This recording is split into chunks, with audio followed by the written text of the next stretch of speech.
So good morning everyone. I'd like to extend a warm welcome to all who are here joining us over the next couple of days in the School of Education to hear, see and or experience, and of course to celebrate the work of our higher degree research students. The HDR journey can be an exciting adventure, but it can also be quite lonely. And events like this HDR festival are a great opportunity to connect with others who are also travelling this scholarly path. The journey is filled with both challenges and rewards. The important thing to remember is that the ups and downs of this journey are well known. They're well known to all of us who have trodden the path before you, and are themselves a predictable part of the transformative journey that is the process of disciplinary mastery sitting at the heart of the HDR pedagogical experience. I'd like to talk a little bit more about the transformative aspect of the HDR journey shortly, but first I'd like to say something about... Oh, sorry. But first I'd like to say something about the importance of the work you're doing as HDR students that you might not be aware of. So doctoral scholarship forms a critical part of the quantum of research produced within universities today. A 2023 study within SN Social Sciences, an interdisciplinary journal published by Spring and Nature, analysed data from 78 countries, and perhaps unsurprisingly identified a significant correlation between the number of PhD students at a university and the total quantum of papers published, emphasising the importance of doctoral research to institutional and ultimately national research productivity. The move towards thesis by publication and the recognition that one needs a record of academic publication in order to secure an ongoing position in the contemporary university undoubtedly contribute to this high degree of productivity among HDR students. The research produced by doctoral students is often at the cutting edge of their fields. This should not be surprising given that originality and innovation are core expectations of doctoral research.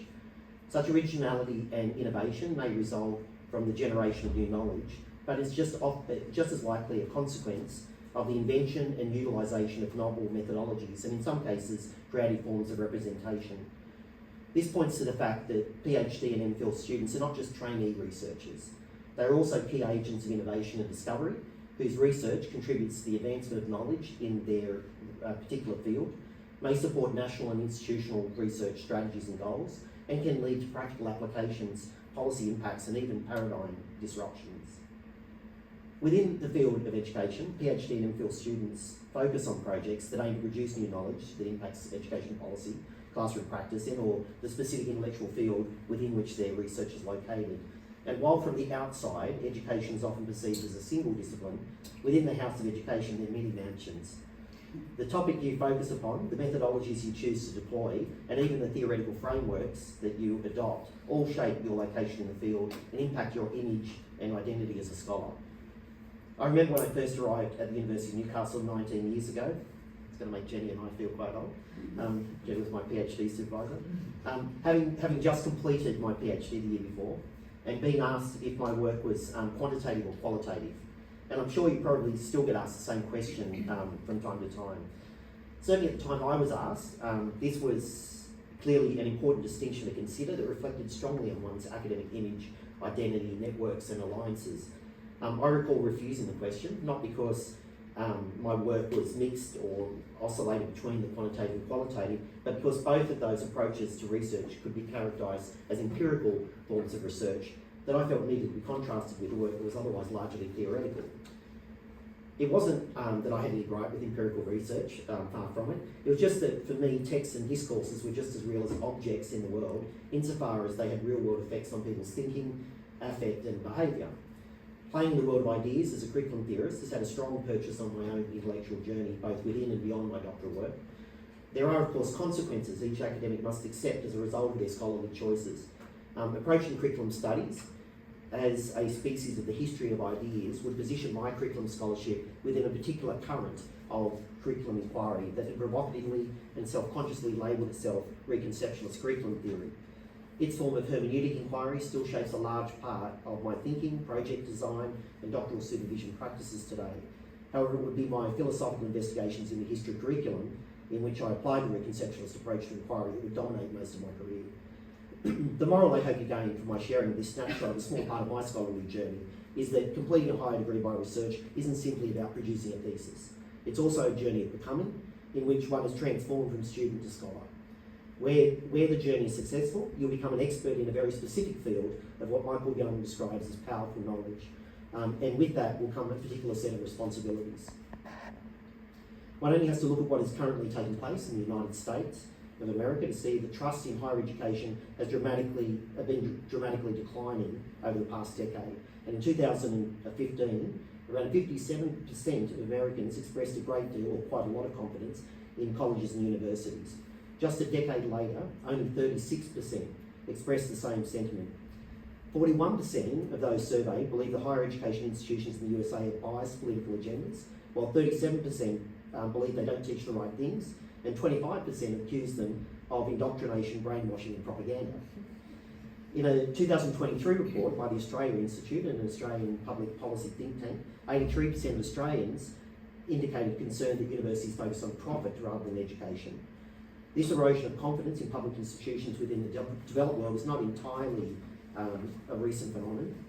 Over 4.5 decades ago, the French philosopher Jean-Francois Lyotard was commissioned by the government of Quebec to explore the changing nature of knowledge in post-industrial societies. His report, The Postmodern Condition, a report on knowledge, sounded the alarm that trust in institutions, especially those that produce and legitimise knowledge, was declining. He declared the postmodern condition as an incredulity towards meta-narratives, or a rejection of grand universal explanations. Lyotard predicted this situation would result in a plurality of competing narratives, each derived from their own set of rules and criteria for truth. Left without any overarching framework that could be used to determine truth from falsehood, the average citizen would lose trust in the knowledge being produced in our scientific institutions and in the academic world. The production of results that service institutional or economic goals would become more important in seeking of truth. Of course, in 1979, when Lyotard produced his report, there was no public utilisation of large language model artificial intelligence systems. And Orwell's newspeak aside, the terms fake news and alternative facts wouldn't come into common parlance for another 37 years. Recently, in my role as a senior leader in the university, I attended an ICAP training workshop. I thought the role of ICAP was about corruption prevention and expected the workshop to be telling me the procedures I would need to follow as a manager within the organisation should I be alerted to corrupt conduct. What I learned was more profoundly interesting in an altogether different way, and I think very relevant to everyone's scholarly journey here today.